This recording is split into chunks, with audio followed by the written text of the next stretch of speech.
YouTube, I'm Nintendo Man 64, bringing you the next episode of Pokemon Emerald, the Action Replay Edition. Last time, we calmed down Rayquaza... Well, wow. We calmed down Groudon and Kyogre by summoning Rayquaza. And by doing that, we were unlocked our ability to challenge the 8th gym. Being, of course, the gym in Sootopolis City, where we fought a good battle against Juan. A lot easier this time around because we weren't getting spammed by rest too much, and Jelibella really did her job, sludge bombing and ice beaming her way to defeat a Kingdra, and thus we got ever bit closer to completing this Let's Play. First things first though, we're going to be in this episode in particular, we're going to be exploring things we can do with Waterfall, which includes finding wild Pokemon apparently, level 7 Tentacools apparently, and doing things we wouldn't ordinarily be able to do, that we weren't able to do before basically. So we're going to be doing a couple of those things, which includes exploring some of the waterfall areas like above here, in Meteor Falls, etc, etc. Bad idea, because that one leads to nothing. I don't know what the point of that is, except if it's just this game's idea of let's be a dick to Mike today. I'm sure he won't mind. Alright, so it's a way to a secret base. Any hidden items? Nope.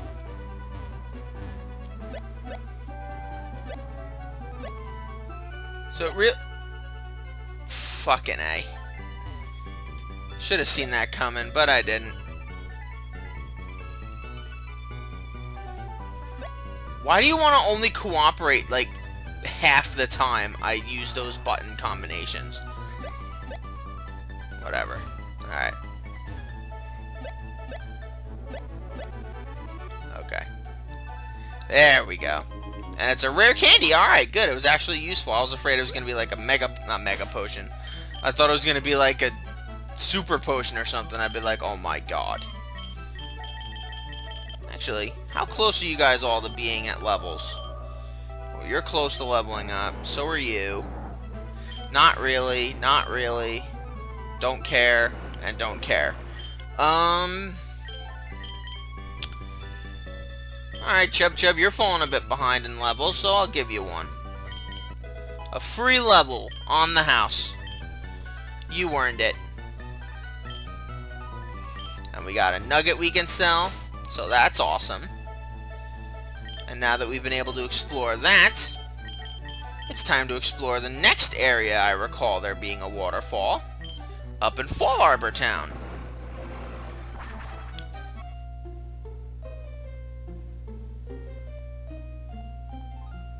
Not Meteor Falls just yet. We are going there this episode though. But first I want to check out this area. My curiosity is piqued.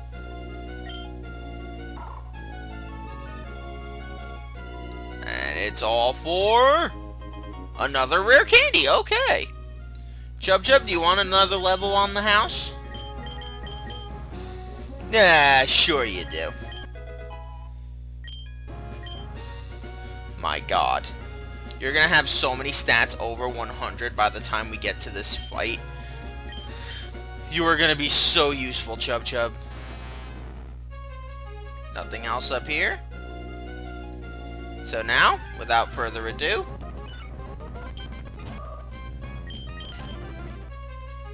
let us make our way to Meteor Falls. You know, by hopping right into wild grass and encounter wild grass. Yeah, because all grass, like, there's a difference between domesticated grass and wild grass, Michael. Good for you. I never caught a Swablu? Huh. We best fix that. Don't know why I never caught one. This just never crossed my mind. Oh well. Got that item. This episode might be a bit of a quick one because I do have a few other things I have to get done today. And I know how difficult navigating this cave can be. I recall damn well how difficult navigating this cave is. And Solrock, I know you're kind of peeved that I kicked the crap out of you, but that's no reason to be rude. Just get in the damn Ultra Ball and accept your fate. Just be happy that I even want you. I'm gonna be making fun of you so much when we encounter you in Pokemon XD that it's just gonna be like, why are you being so mean to him? He has feelings. And I'm gonna be like, shut up, I don't care. You catch Lunatone so much earlier in that game, it's not even funny. Okay, but like I said, navigating through Meteor Falls can be problematic for some, so what I recommend is you have a Pokemon that can do ice damage. So if you have a Celio, if you have other Pokemon, I say ice damage because there's a lot of flying types here. There's a lot of, well, not rock doesn't exactly help, but still, it could do some decent damage. Water does often go with ice, yada yada yada.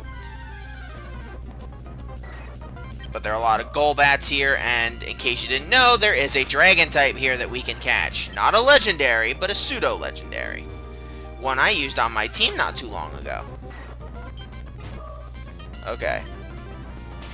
You guys are starting to get a little obnoxious. But you leveled up Gardevoir, so I can't complain too much. Alright, so here's our double battle. Who do I want in this double battle? Let's put Chub Chub and Xerxes. It might come and bite me in the rear end because I know one of these guys they both have fighting types. But he's got pretty good defense, so I'm willing to say we'll be okay. We've always battled Pokemon together as a twosome. We're confident in ourselves. Or we've confidence in ourselves, okay. I was gonna say, like, we've confidence in ourselves? Like, I mean, it sorta makes sense, but I don't know. Okay, Hariyama and Medicham. We know the drill here. Psychic that Hariyama, Shadow Ball that Medicham. And Chub Chub's not doing jack shit this turn. But Xerxes took care of that Hariyama. Alright, so Calm Mind and Loaf around, you bum. Alright, Calm Mind again, just for shits and giggles, and Shadow Ball. Goodbye. Thank you. Thank you for entertaining me for a bit. Oh, you guys want to battle again, huh? Okay, fine. Alright, this is the guy I wanted to... You make sure you have an ice guy for. Someone that knows Ice Beam, Blizzard, something along those lines. Because this guy's our first Dragon Master.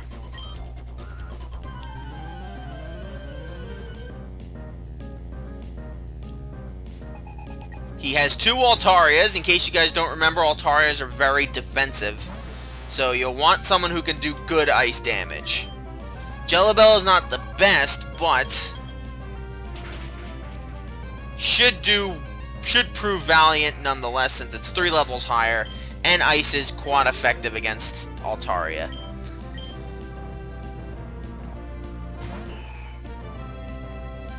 Come on. I don't want to ever have to worry about dragons. You know what I just realized? Unless you really count Kaiba in Pokemon Black, I haven't used a Dragon type since I used Altaria in Pokemon Platinum. And the only reason I used Reshiram in Pokemon Black was because you kind of had to at that point. When they give you the opportunity to use a legendary, you should take advantage of it. Alright, good, I did pick the right path. At least I hope I did. Let me check. Wow, you lived, dick. Okay, let's see. Super Repel. I didn't pick the right path. Shit.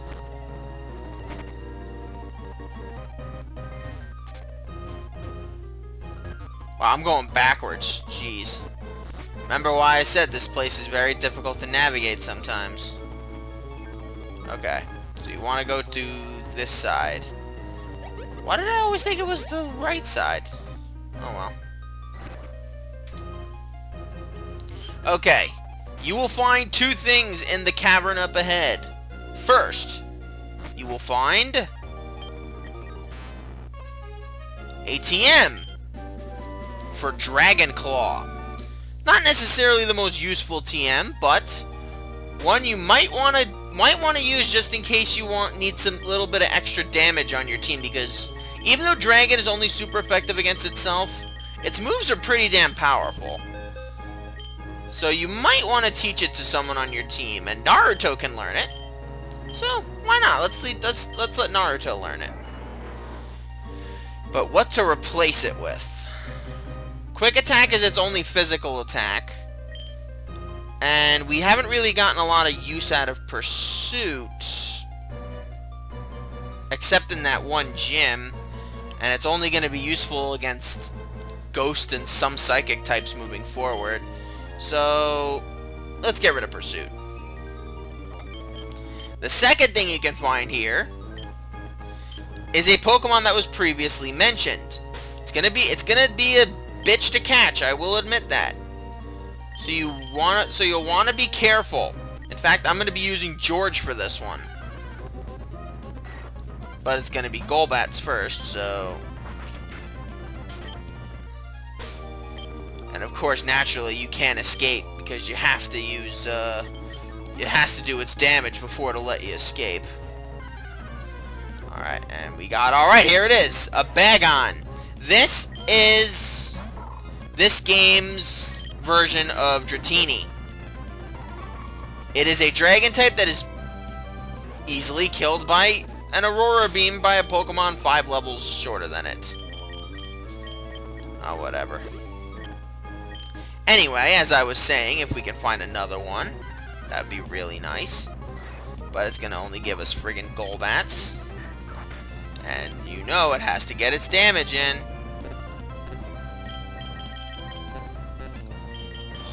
Jesus. The friggin'. You know what, fine, we're just gonna catch it the old-fashioned way. Just keep chucking balls at it.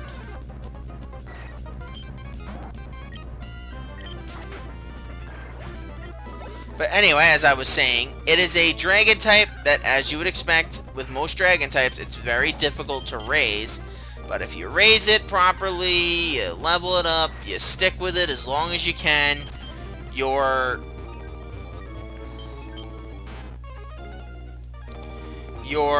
patience will get rewarded when this little guy evolves into one of the most powerful Pokemon in existence in Salamence.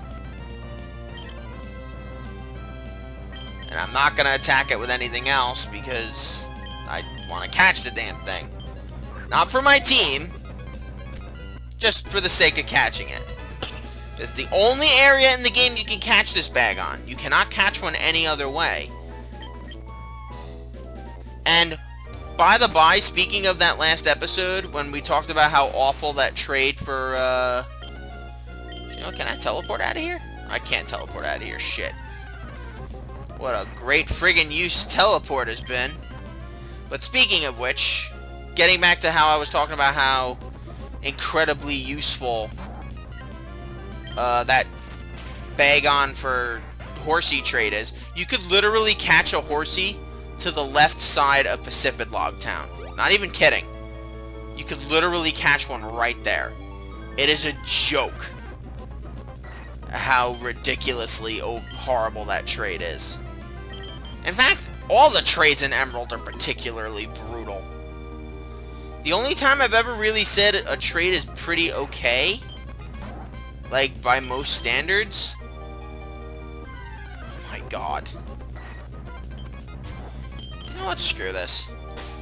I got what I wanted. I got the Solrock. Wow.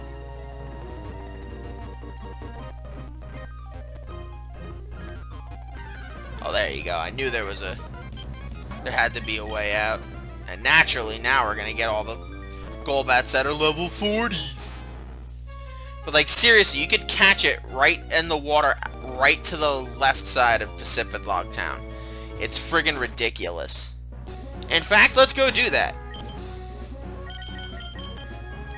Don't really have much of other things to do this episode, because I think we've done pretty much all the waterfalling, except for making our way to the gym.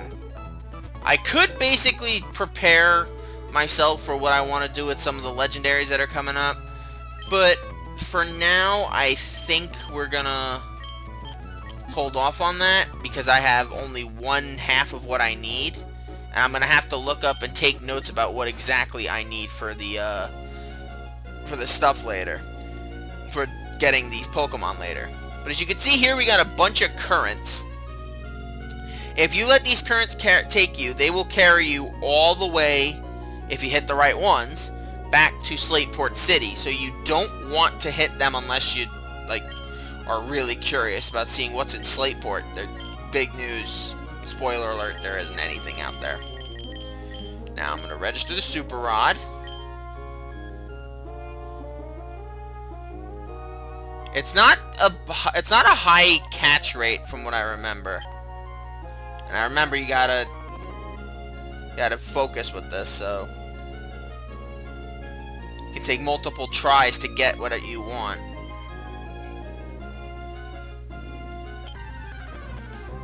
Alright, and we got a Wailmer. Okay. Not what I was expecting, but I'll take it. Let's yawn. Let it hit me with Water Pulse. Let me loaf around, go to sleep, and let me catch you with an Ultra Ball. You actually do need a Wailmer for this upcoming thing. Actually, not a Wailmer, you have to get its evolved form, Wailord, which it's only 8 levels away from doing, so I could keep it around with me and go train, or I could send it to the...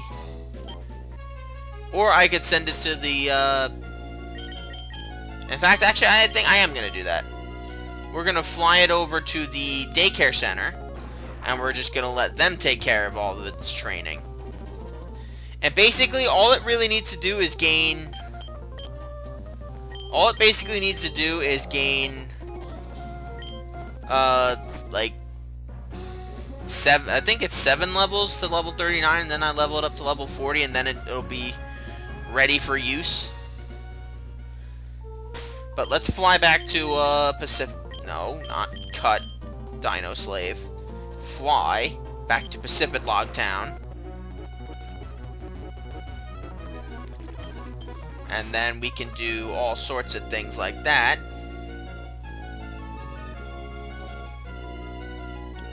Ah, shit, it got away. 1 second. Okay, sorry about that. Now let's see if we can find this horsey.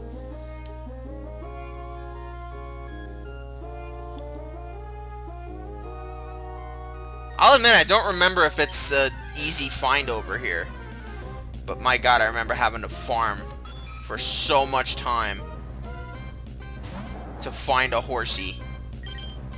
I remember it so much, because I used to always want to get a Kingdra for a game. But by the time I'd get a Seadra up to that level and have the Dragon Scale to trade with it, people are like, you know what, I want to use that Kingdra. I'm like, well, I need the Kingdra. That's the whole reason why we're doing this. And they're like, no. So I'm like, you know what? Fine. But I had so many hours. In order to get the Seadra with the attacks I'd want it to have, the Kingdra with the attacks I'd want it to have, I would have to breed a female horsey, evolve it up to a Seadra, breed it with an Altaria, so the horsey would know Dragon Breath. So then it would know Dragon Breath, Surf, Ice Beam, and Smokescreen, I think, was the other move I taught it. And it would be such a friggin' broken Pokemon. Because remember, this is before Dragon Pulse and other good Dragon type moves came out, like Draco Meteor and all that.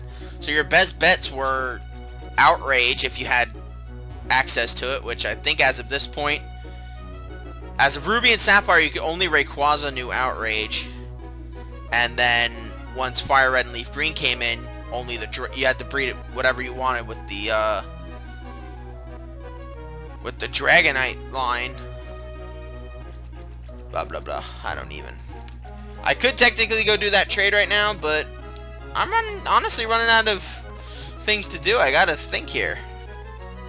Am I forgetting something?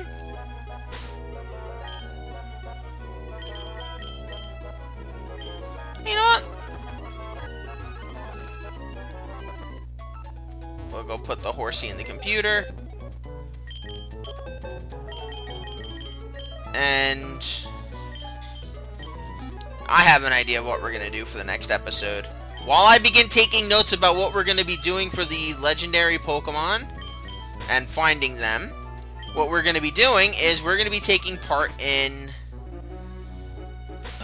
some of those challenges, including what might be a Pokemon contest. I'm not sure. Don't quote me on anything. I know this was a bit of a quick episode, that's why I apologize. Next time in Pokemon Emerald, I'm getting my redemption. No more horrible team selection for me. Sayonara.